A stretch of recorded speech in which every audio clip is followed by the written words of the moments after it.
Bom dia, boa tarde, boa noite a todos. Estamos aqui hoje para apresentar o nosso trabalho de geografia. O meu grupo é a Ana Clara, eu, Arthur Bonini, o Arthur Marinho, Lucas Teodoro, Marina Xavier e Tamires Gomes. E estaremos apresentando o nosso grupo aqui, eu, o Arthur Marinho e a Marina. E a gente vai falar sobre energia hídrica, uma fonte de energia importante para o nosso país. Bom dia. Como o Tutu já falou, a gente vai apresentar hoje um trabalho sobre energia hídrica, que nada mais é que a energia que a gente tira através de um fluxo d'água, que pode ser através de usinas fio d'água e usinas com reservatório. A diferença entre as duas é que a usina de reservatório ela utiliza um grande espaço alagado como reservatório de água, caso em períodos de seca tenha mais dificuldade na produção de energia. Então esse reservatório ajuda a manter um funcionamento bacana. E é sempre bom lembrar também que o meio mais utilizado no Brasil para obter energia elétrica é através das hidrelétricas, como a gente vai ver mais para frente nos próximos slides. Bem, aqui em histórico, a gente vai ver um pouco sobre a história desses processos de utilizar o meio hídrico para obter energia elétrica e os grandes avanços que teve com o passar dos anos. A gente tem relatos desde o século II a.C., do uso de moinhos para pequenas atividades agrícolas e artesanais na região da Ilíria. Foi aí que começou o uso da energia hidrelétrica. Aí, com o passar do tempo, a gente teve avanço nesses moinhos, desenvolveram dois tipos, o tipo vertical e o horizontal, foi se espalhando por todo o continente europeu e asiático. Em 1848, a gente teve a criação da primeira turbina, que era capaz de transformar a energia cinética da água em energia mecânica, pelo cientista James Francis. Em 1882, a gente tem a primeira hidrelétrica dos Estados Unidos, que foi a primeira a ser criada no mundo. Em 1889, a gente teve a primeira hidrelétrica criada no Brasil, que foi elaborada através de estudos financiados por uma empresa canadense e o Banco Mundial. Em 1913, Kaplan criou a versão melhorada da turbina, que era capaz de lidar melhor com grandes fluxos d'água. Em 1951, a gente tem a criação da usina de Belluno, que foi considerada a maior da Europa até os dias de hoje. E em 2009, a usina de Três Gargantas, a maior do mundo, considerada a maior usina do mundo, foi criada na China. Aqui em especialização, a gente vai ver onde se localizam as usinas hidrelétricas do Brasil e as suas principais usinas.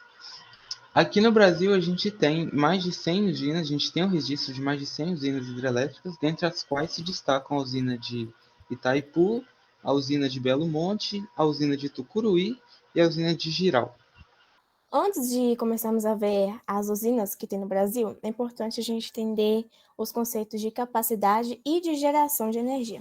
O que é capacidade? É a quantidade máxima de energia que pode ser gerada nas condições ideais. O que seria isso? Se os reservatórios estiverem cheios, se todas as turbinas estiverem funcionando sem nenhum defeito. E a geração é a quantidade real de energia gerada nas condições em que se encontra. Por exemplo, hoje, elas não estão produzindo aquilo que tem capacidade para tal. Por exemplo, os reservatórios eles estão mais vazios e nem todas as turbinas estão funcionando. Então, está produzindo uma quantidade inferior daquilo que se tem capacidade. A usina binacional de Itaipu. Ela é a maior hidrelétrica do Brasil e a segunda maior do mundo. Ela é localizada no estado do Paraná e é abastecida pelo Rio Paraná. Ela possui uma capacidade total de geração de 14.000 megawatts, o que equivale a 10,8% da energia consumida no Brasil. Como o nome dela já diz, né, binacional, ela pertence tanto ao Brasil quanto ao Paraguai. Agora a usina de Tucuruí. Ela é localizada no estado de Pará e é abastecida pelo rio Tocantins. E tem uma capacidade total de geração de aproximadamente 8.500 megawatts de energia. A usina de Belo Monte ela é a segunda maior hidrelétrica do Brasil em capacidade de geração e a quarta maior do mundo. Ela está localizada no estado do Pará e é abastecida pelo rio Xingu e tem a capacidade total de geração de cerca de 11.200 megawatts de energia. Agora, eu acho importante citar alguns problemas ocorridos com a usina de Belo Monte, que são bem polêmicos e sempre está aparecendo na mídia. O primeiro são os problemas socioeconômicos e ambientais. Os problemas sociais são as pessoas que viviam na região em que foi inundada para construir a barragem da usina, elas tiveram que ser realocadas para uma outra área. E nisso desencadeia uma série de problemas, principalmente psicológicos, porque muitas vezes as pessoas foram criadas naquele lugar e criaram laços naquele lugar. E você ser realocado causa um sofrimento, ainda mais também por quê? Porque lá ele tinha sua comunidade e criou laços com seus vizinhos. E muitas vezes, ao serem realocados, eles acabaram sendo separados. Agora, econômicos foi por quê? Porque por mais que eles tenham sido compensados economicamente, por exemplo, se você perdeu alguma terra por causa da inundação, eles te deram outra, eles perderam seu meio de produção usual. Por exemplo, alguns pescadores, eles sabiam de alguns peixes desovavam seus ovos. Então, nos períodos de reprodução, eles iam para lá para poder conseguir a sua mercadoria, que seria o peixe. Só que agora, como o rio não tem mais o rio propriamente dito, agora é uma barragem, uma inundação, ele não sabe onde encontrar uma aglomerada de peixe, então perdeu muito, muito da sua mercadoria. E ambientais são óbvios, porque uma área gigantesca foi inundada, ocorrendo perda de flora e destruição de habitats. E agora a questão de produção de energia. Esse é um assunto bastante polêmico, que está sempre sendo criticado, que foi eles optaram pela construção de uma hidrelétrica a fio d'água, ou seja, ela não possui um reservatório, então ela depende inteiramente da vazão do rio. Por quê? Porque se eles fossem construir um reservatório, eles fizeram um estudo, eles viram que para fazer esse reservatório teriam que inundar áreas indígenas e áreas de conservação ambiental. E após pressão da população, dessas comunidades indígenas e de ambientalistas, eles optaram por fazer uma hidrelétrica de fio d'água. O que, tendo um certo nível hídrico, consegue operar sem problemas. Só que o que nós temos vendo no último tempo é uma variabilidade climática, que é uma extensão do período de seca, de estiagem cada vez mais longo. Então, a produção está sendo muito aquém daquele planejado. A capacidade dele é uma coisa, mas ele está produzindo muito menos energia porque não tem um reservatório e a quantidade de água que está chegando às turbinas são muito poucas. A usina de Jirau. Ela é localizada no estado da Rondônia e ela é abastecida pelo Rio Madeira. Ela tem capacidade total de geração de 3.750 megawatts, o que tem capacidade mais ou menos para suprir umas 10 milhões de casas. Agora a gente vai aprender como é que é esse processo de geração de energia elétrica em uma hidrelétrica. E sobre o sistema de geração de energia hídrica, é importante frisar que existem dois tipos de usinas hidrelétricas, sendo a usina de acumulação e a usina a fio d'água. A diferença mais impactante entre elas é que as usinas a fio d'água, assim como diz o nome, elas não possuem o represamento e não possuem o reservatório. Elas são construídas seguindo o fluxo das águas, ou seja, elas geram energia a partir da vazão do próprio rio. Então, elas são mais suscetíveis a variações por causa do ambiente, já que se parar de chover e o nível do rio diminuir, ocasionando na diminuição da vazão, ela vai ser diretamente impactada, pois a sua geração de energia vai ser bastante afetada. E agora eu vou explicar aqui como que funciona a usina hidrelétrica, tendo como base a usina de acumulação.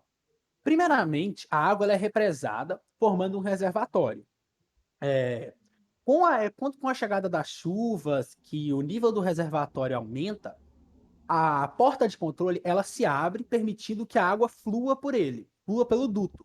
Esse duto é construído na diagonal, usando assim a diferença de nível entre essa comporta e a turbina, para gerar uma maior pressão das águas, assim gerando a maior eficiência na produção de energia. Essa água, ela passa pela turbina, que é composta por pás.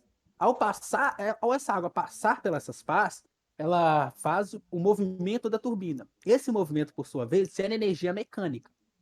E a turbina, ela é ligada no gerador, que esse gerador transforma a energia mecânica gerada pela turbina em energia elétrica.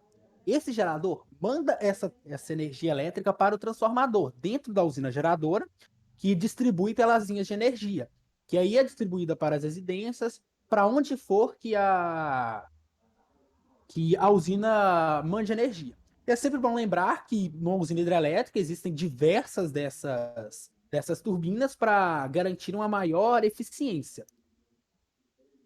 E essa água das usinas hidrelétricas, ela é jogada novamente no curso do rio, podendo ser utilizadas por usinas que são construídas seguindo o curso d'água.